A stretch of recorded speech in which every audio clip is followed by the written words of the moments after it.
The first B&M of the year was David Bowie's Blackstar. On January 7th, I get an 8.5 B&M in a review by Ryan Dumble. A little bit of background. If you're not familiar with who David Bowie is, you probably would not be listening to a music podcast. So I'll go ahead and skip his life story, just give you a little bit of background on Blackstar itself. This is Bowie's 25th studio record, released on his 69th birthday. He then passed away 2 days later from liver cancer. He had been diagnosed 18 months earlier, but basically nobody knew about it. It was never made public. The band didn't even know. Bowie recorded this album in secret, like he did with his previous record, the next day, recruiting a local New York jazz combo as his backing band, led by saxophonist Donnie McCaslin. Tony Visconti, Bowie's a longtime producer, collaborator, says that David wanted to avoid, quote, rock and roll while making the album. And while he was making it, listening to a lot of Kendrick Lamar's To Pimp a Butterfly, Boards of Canada, and even Death Grips. Bowie, even at 69, pretty cool cat.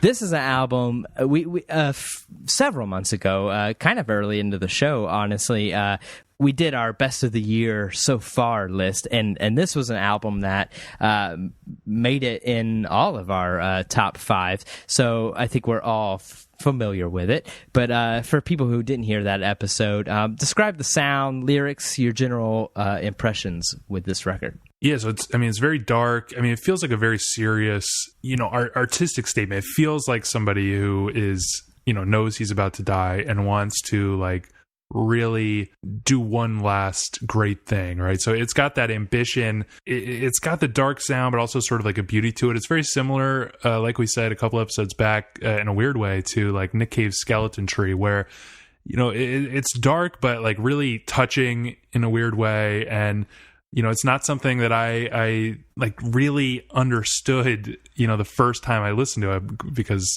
Bowie was still alive at that time. But it's just one of those things that in retrospect, I mean, it is, you can't believe how deep. I mean, it's like a person confronting, not just a person, like a genius confronting death, Yeah, it's kind of amazing how every one of these albums we're talking about today, the story, behind right. it, either from before or after, has just an incredible impact on the listening experience. I, for one, listened to this, I think I was after the 2 days that he had passed away, and when I started listening to this, and even ignoring the fact that he had died, there is an immense amount of it's a monumental achievement, I think, for somebody at his age, with such an incredibly long career, to actually put out something that sounded refreshing and just fascinating, in terms of the music production, in terms of the choice of having a jazz sort of backing band, and then I can't get over just his choices in song structures and everything. And to think, I don't know if I necessarily agree with the fact that he was he knew he was going to die and this was going to be his last album, because I really, I truly think that he was wanting to do a whole lot more. I mean, I think it's been documented that he was, had either recorded more stuff or was planning to do more stuff. Surely he knew it was going to happen at some point. So maybe there was, a bit of that behind this album, but I think that this is just a great piece that he had in him, and probably would have had more had he continued to live. What do you think, Dan? I have a little bit of a disagreement with you. I think he did know that this would most likely be his last. I think he knew that the cancer had, taken over and stuff, because he recorded 3 other songs, which are actually coming out on the soundtrack for the play he wrote called Lazarus, and they've actually gotten released online already. And those are the only extra 3 songs. So I think they just very well were from these same sessions. I think he knew pretty obviously that this was the last thing that he would be able to completely finish. But and he, had outlined sort of a release schedule of sort of reissues, compilations, and things. It's like he set out his musical will. Yeah, which is good. A lot of people don't do that stuff, and we get yeah, exactly, we just get like a load of pointless shit. Kurt Cobain with that montage of Heck record and stuff. Let me ask you guys though, we didn't really get into the sound, we just sort of the concept, sort of the overall mood we were getting to. Do you guys hear like To Pimp a Butterfly, Boards of Canada, and Death Grips on this? I honestly no, I don't really at all. Well, how would you describe the sound then? It's like it's hard to describe. Really, it's not like I can't think of like another album that sounds like this. It kind of has, it's a jazz band behind him, but it's not like it's not like elevator jazz or anything like that. It's not. It doesn't go 100% into like the avant-garde free jazz. Realm. He said he was trying to avoid rock and roll, but I think he like definitely skirts the line with it in like a super interesting way. It's like really like just kind of a perfect like sort of blend of like avant-garde jazz and just your straight regular David Bowie type music. Yeah, I agree. I think that's a pretty good description actually, because you take a song like Lazarus, and it starts out with a pretty familiar sounding beat, really great like bass line, the saxophone kind of playing in the background, and then like you have that like wild guitar kind of like deep in the background playing out of nowhere. Like just little touches like that create just an amazing, it's almost like a painting, you know what I mean? Like there's just something really interesting about that. And Bowie seems like the kind of guy who is very very aware of the sound and very in control of like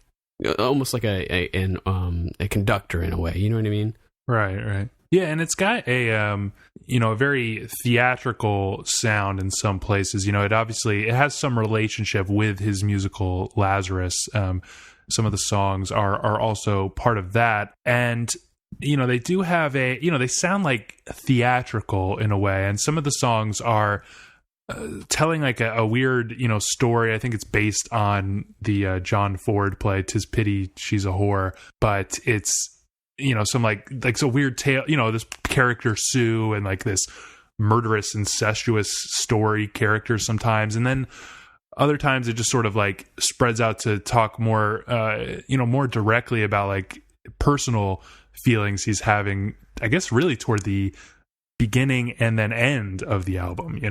Yeah, I think that's perfect. It is like very theatrical, and I think that's part of. There was a couple music videos like released with this album, two of them, if I remember correctly, and they both kind of have like the same character. It's Bowie wearing like a blindfold and stuff, and those videos are like super theatrical, and I think like.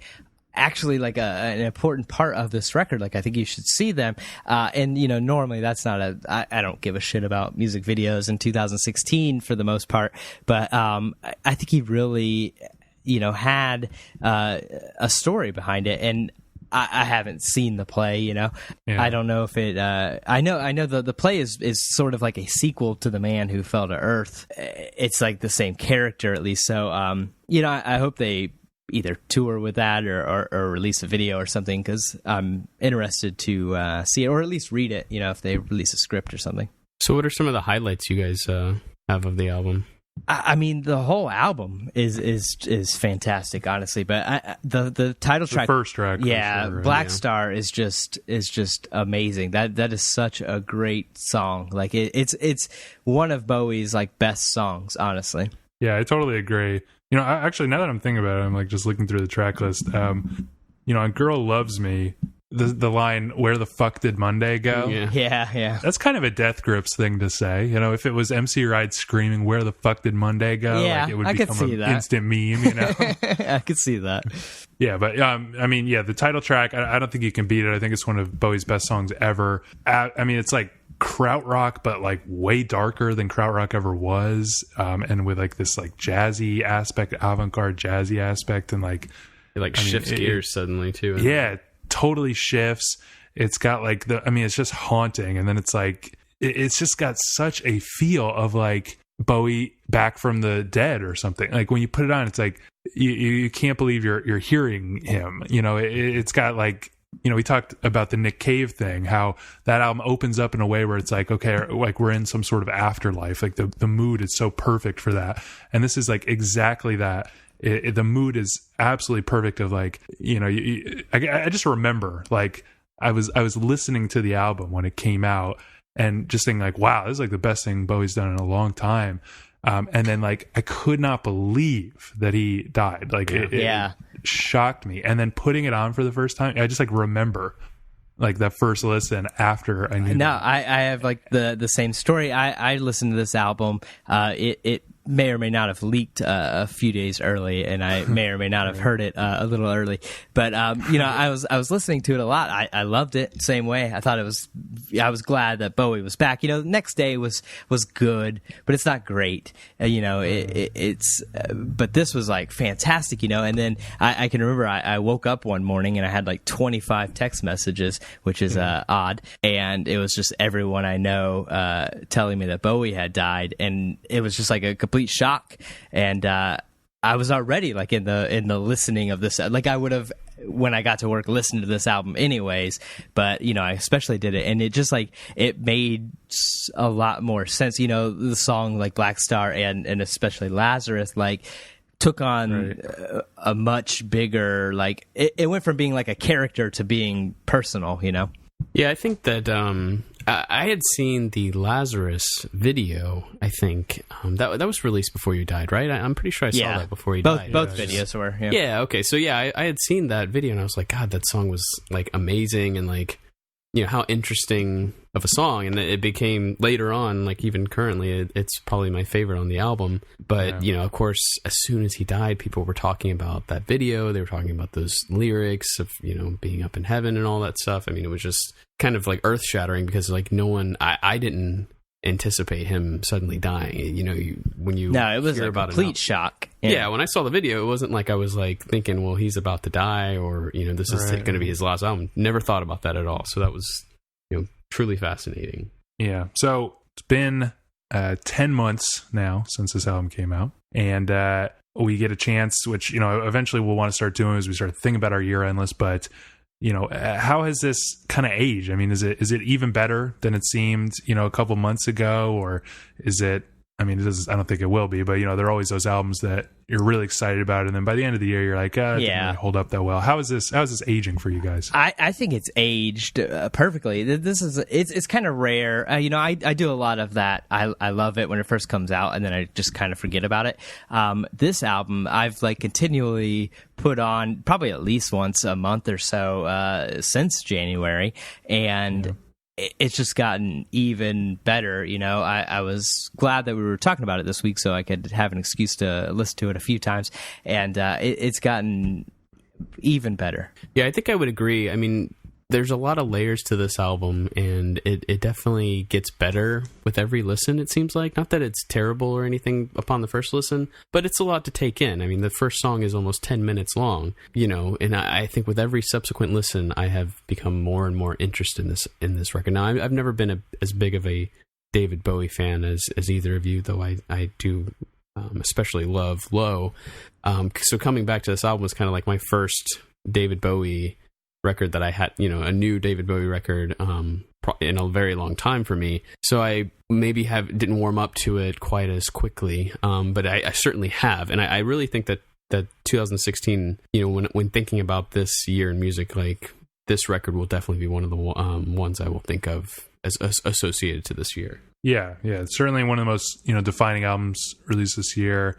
It's one of those albums that's got like a serious shot of being number one on Pitchfork's list, and I think a serious shot of being number one on anybody's list. For me, it's like, I guess, this was the first time I had returned to it since, I don't know, February or March or something, really. And, I listened to it quite a lot when it first came out. And at that time, it was so fresh, him dying, that it was really hard to separate it. And I wondered, would this stand alongside like his greatest work if the whole world wasn't so emotional about losing David Bowie like this.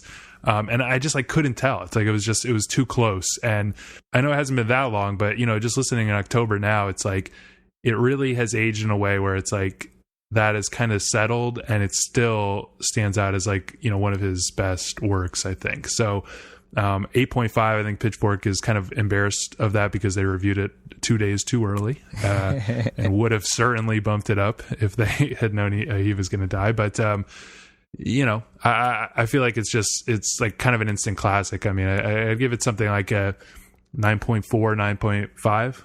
Yeah, I mean, I'd put it somewhere pretty high up there, maybe like a 9.7, 9.8, something like that. Oh, wow. Mm-hmm. I think I would go just slightly lower. I'd say maybe like a 9.2.